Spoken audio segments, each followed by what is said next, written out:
अडला घास असा काळा वनवास असा, पण ह्यो ध्यास अजून बी माग राहीना.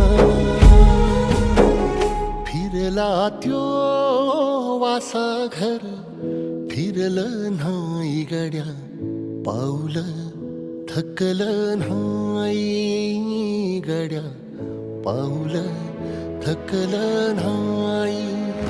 रख रख त्या रानातून थोडं पुढं जाऊ गड्या पाऊल,